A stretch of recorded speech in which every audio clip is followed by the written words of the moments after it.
Never ever అలా చిరంజీవి గారితో cinema చేయడం ఈక్వల్ మరి కథలు కానీ బాలకృష్ణ గారి దగ్గరికి వచ్చేసరికి ఒక ఫోర్స్డ్ ఇంటెన్సిటీకి బాలయ్య గారి ఫ్యాన్స్ బాగా అలవాటు పడ్డారు. డైలాగ్ ఎమోషన్ పంచెస్ కానీ అవన్నీ కూడా ఇదేమో చెప్పేది చాలా బ్యూటిఫుల్గా కథ అన్నట్టుగా మీరు మాట్లాడుతున్నారు. వాటన్నిటితో పాటు అన్న మీరు అండర్లైన్ చేసుకోవాలి. బాలకృష్ణ గారిలో కావాల్సిన ఎమోషను, ఇంటెన్సిటీ, డైలాగ్స్ అన్నిటితో పాటు మిగతా జాగ్రత్తలు, మిగతా హోంవర్క్ ఎఫర్ట్స్ ఎక్కువ పెట్టారు. అంటే ఈ క్యారెక్టరైజేషన్ చేయడానికి ఎన్ని సినిమాలు బాలకృష్ణ గారి కెరీర్లో వచ్చినా, బాలకృష్ణ గారి కెరీర్లో ఎన్ని సినిమాలు వచ్చినా, ఒక సమరసింహారెడ్డి, ఒక నరసింహారెడ్డి, అఖండ, లెజెండరీ సినిమాలన్నీ పట్మని గుర్తొచ్చాయి.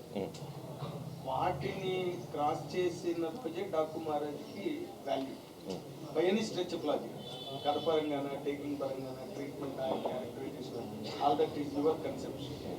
మీరు దీంట్లో ఏ రేంజ్లో దీన్ని మీరు ఆడియన్స్ బాలయ్య గారి ఫ్యాన్స్ చెప్తే ఇది ఇలా కొడుతున్నారు, ఇందాక ఏం చెప్తున్నారు అనుకుంటున్నారు. మీరు చెప్పిన 4 సినిమాల కంటే బెటర్ సినిమా.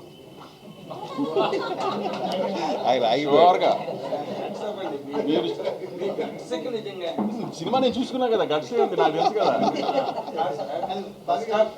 ఇంటర్వెల్లోనే మీరు ఫోన్ చేసి వంశీ అఖండ కంటే బాగుందనో లేకపోతే లెజెండ్ కంటే బాగుందనో మీరు నాకు చెప్తారు చూడండి.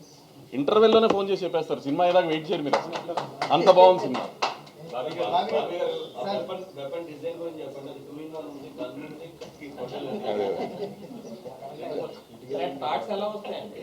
మరి డబ్బులు ఎందుకు ఇస్తారండి మాకు? వాటికే కదా వీళ్ళు డబ్బులు తీసుకునేది. తర్వాత మా సినిమా, దాని తర్వాత వెంకటేష్ గారి సినిమా అన్ని అలానే ఉంటున్నాయి. ఏం ప్రాబ్లం ఉండదు, అన్ని ఈక్వల్ స్క్రీన్స్ వస్తాయి. అదే ఆర్డర్, ఫస్ట్ గేమ్ చేంజర్, తర్వాత మీ సినిమా, తర్వాత వెంకటేష్. నేను రిలీజ్ ఆర్డర్ చెప్పానండి.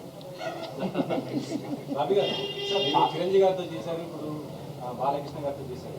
ఇద్దరిలో ఏం గమనించారు? ఏం లేదు, ఇద్దరు సీనియర్ యాక్టర్స్ అండి.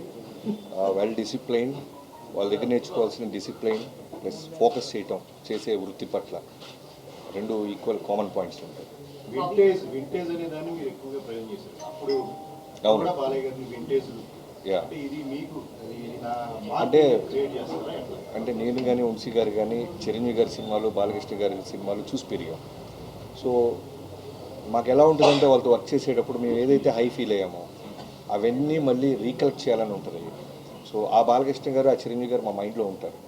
సో దానికోసం మేము ఏ ఎఫర్ట్ పెట్టినా సరే అవి మిస్ అవ్వం. మీరు మెగాస్టార్ చిరంజీవి గారి అభిమాని అని చెప్పి బాలయ్య గారితో సినిమా చేసేటప్పుడు ఇది ఒక ఛాలెంజింగ్ టాస్క్, అంటే అంతకంటే బాగా తీయకపోతే తేడాలు వస్తాయని చెప్పేసి సో దాన్ని మైండ్లో పెట్టుకోవడం జరిగింది. అంతకంటే బాగా తీశారండి.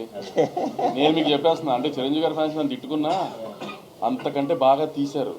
ఇప్పుడు ఆయన నిజంగా చిరంజీవి గారి ఫ్యాన్ అయినా, నేను బాలకృష్ణ గారి ఫ్యాన్ గా నేను చెప్తున్నాను, ఆయన అంతకంటే చాలా బాగా తీశారు. మీరు విజువల్స్ చూస్తే మీకు అర్థమవుతుంది జాయింట్ వాళ్ళు.